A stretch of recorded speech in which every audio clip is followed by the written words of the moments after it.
अहम सर्वस्य प्रभो मत्तः सर्वं प्रवर्तते इति मत्वा भजन्ते मां बुधा भाव समन्विताः। अध्याय 10 का 8वां श्लोक। इसमें कहा गया है कि मैं समस्त आध्यात्मिक तथा भौतिक जगतों का कारण हूँ। प्रत्येक वस्तु मुझसे उद्भूत है। जो बुद्धिमानी या भलीभांति जानते हैं वे मेरी प्रेम भक्ति में लगते हैं और तथा हृदय से पूरी तरह मेरी पूजा में तत्पर होते हैं। इसका तात्पर्य समझेंगे। जिस विद्वान ने वेदों को ठीक से अध्ययन किया हो और भगवान चैतन्य जैसे अधिकारियों से ज्ञान प्राप्त किया हो तथा यह जानता हो कि इन उपदेशों का किस प्रकार उपयोग करना चाहिए, वह यह समझ सकता है कि भौतिक तथा आध्यात्मिक जगतों के मूल श्री कृष्ण है, मतलब कि नारायण है। इस प्रकार के ज्ञान से वह भक्ति में स्थिर हो जाता है। वह व्यर्थ की टिकाओं से या मूर्खों के द्वारा कभी पथभ्रष्ट नहीं होता। सारा वैदिक साहित्य स्वीकार करता है कि श्री कृष्ण ही ब्रह्मा, शिव तथा अन्य समस्त देवताओं के स्रोत हैं। अथर्ववेद में कहा गया है, यो ब्रह्मणाम विदधाति पूर्वम यो वेदांश गापयति स्म कृष्ण।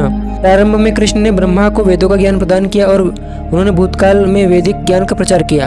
पुनः नारायण उपनिषद में कहा गया है, अतः पुरुषो ह वै नारायणो अकामयत प्रजा सृजयति।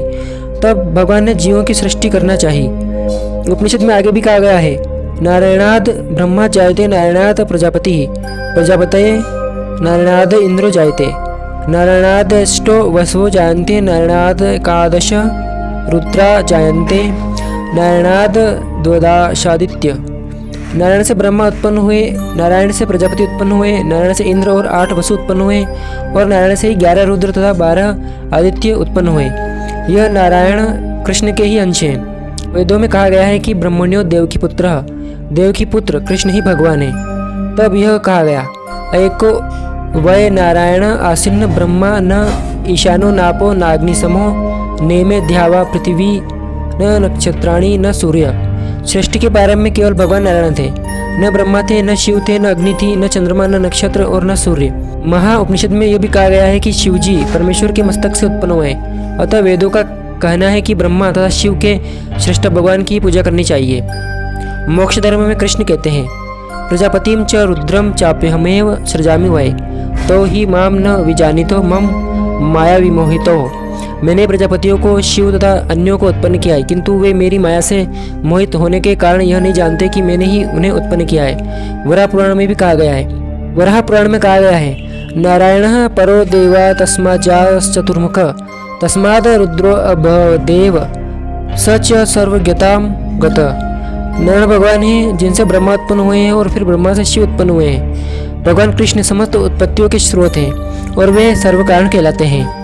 वे स्वयं कहते हैं, चूँकि सारी वस्तुएं मुझसे उत्पन्न हैं, अतः मैं सबका मूल कारण हूँ। सारी वस्तु मेरे अधीन है और मेरे ऊपर कोई नहीं है। कृष्ण से बढ़कर कोई परम नियंता नहीं है। जो व्यक्ति प्रामाणिक गुरु या वैदिक साहित्य से इस प्रकार कृष्ण को जान लेता है, वह अपनी सारी शक्ति कृष्ण भावनामृत में लगाता है और सचमुच विद्वान पुरुष बन जाता है। उसकी तुलना अन्य सारे लोग जो कृष्ण को ठीक से नहीं जान पाते, मात्र वे मूर्ख सिद्ध होते हैं। केवल मूर्ख ही कृष्ण को सामान्य व्यक्ति समझेगा। कृष्ण भावनाभावित व्यक्ति को चाहिए कि सब कभी मूर्खों द्वारा मोहित न हो। उसे भगवद गीता की समस्त अप्रामाणिक टीकाओं एवं व्याख्याओं से दूर रहना चाहिए और दृढ़तापूर्वक कृष्ण भावनामृत में अग्रसर होना चाहिए। चैनल को सब्सक्राइब करें और कमेंट में जय श्री कृष्ण और जय श्री राम जरूर लिख दें। धन्यवाद।